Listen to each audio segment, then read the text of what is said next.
Para rawuh kami nuli kok.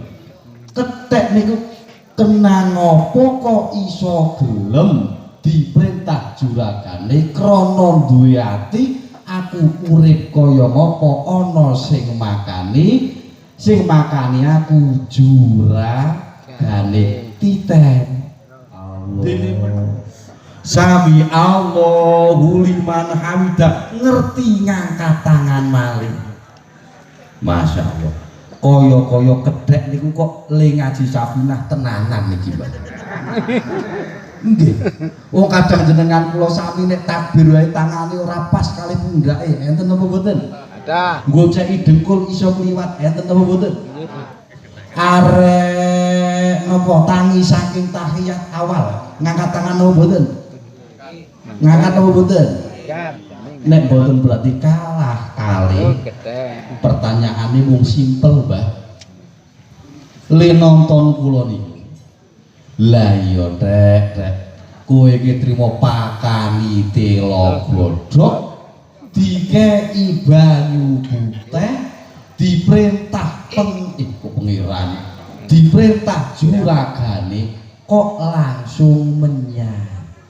Sementara tolani krungu adzan luhur burung karuan melayu bali berarti kalah kalih kepara nyetu kok malah ora luhuran ya mbahne ngoten niku nggih tasih enten oh kathah para rawuh kami nuli kok kethek niku kenang apa kok iso gelem diperintah juragane krana duwe ati aku urip kaya ngapa ana sing makani aku juragane titen dene menungso wis dipakani ya mping nggih to kadang jangani wah sayure lodeh ngono kok subuhan kadang ketinggalan niki sinten jenenge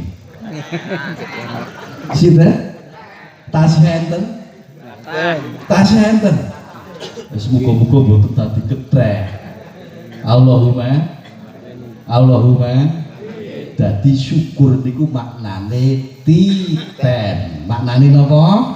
Titen. Pun monggo jenengan kula sami dalu menika kalian Pak Ashadi dijak sareng-sareng niteni karo sing maringi rezeki rupane Gusti. Muga-muga lumantar dalu niki jenengan kula tansah keparingan hidayah, saged tansah titen dhateng pengiran, saged nindakake gangsal wekdal. Allahumma ya rabbal alamin.